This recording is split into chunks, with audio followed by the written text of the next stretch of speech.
Assalamu alaikum warahmatullahi wabarakatuh. My dear brothers and sisters, the 10 most blessed days of Dhul Hijjah have already started. In my whole life, I have never been able to pay attention to the significance of these days.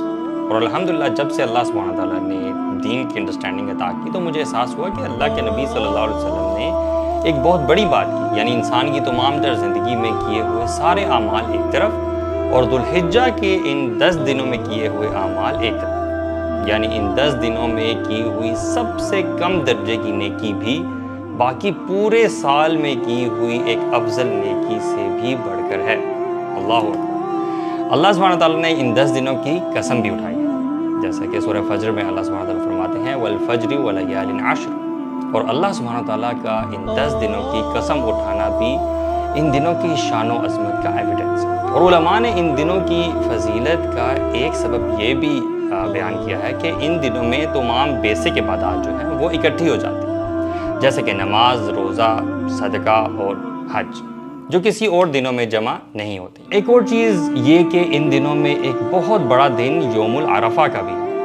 And there is a very amazing hadith about a Yahudi talking to Umar bin Khattab رضی اللہ عنہ saying کہ یا امیر المؤمنین آیۃ فی کتابکم تقرؤونها لو علینا معشر الیہود نزلت لاتخذنا ذلک اليوم عیدا، کہ یا امیر المؤمنین آپ کے قرآن میں ایک آیت ہے جو کہ آپ لوگ تلاوت کرتے ہیں، اگر وہ یہود پر نازل ہوئی ہوتی تو ہم اس دن کو عید کے طور پہ جانتے۔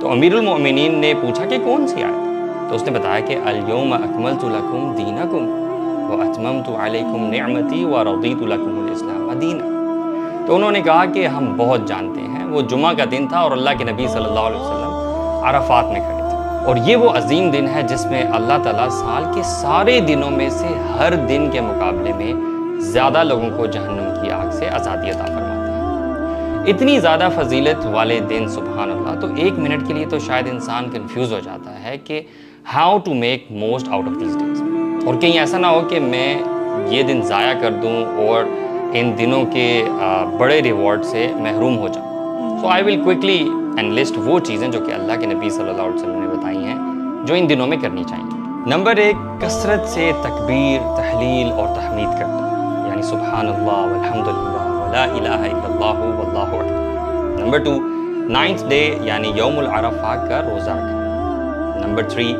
10 ذی الحج کو قربانی کرنا، اور جو شخص بھی قربانی کا ارادہ کرے وہ ان 10 ایام کے شروع ہونے سے پہلے اپنے جسم کے ناخن اور بال جو کاٹنے ہیں وہ کاٹ لے اور ان 10 دنوں میں نہ کاٹے۔ نمبر 4، obviously حج کرنا، اللہ جس کو توفیق دے وہ حج کرے اور حج کے جو مناسک ہیں وہ ادا کرے، ان کا بہت بڑا اجر و ثواب ہے۔ اور ان تمام چیزوں کے علاوہ جتنے بھی نیک کام انسان کر سکتا ہے وہ کرے، کیونکہ ان سب کا اجر سال کے باقی تمام ایام سے بہت زیادہ ہے۔ تو اللہ سبحانہ تعالیٰ سے دعا ہے کہ اللہ تعالیٰ ہمیں ان فضیلت والے اعمال سے فائدہ اٹھانے کی توفیق عطا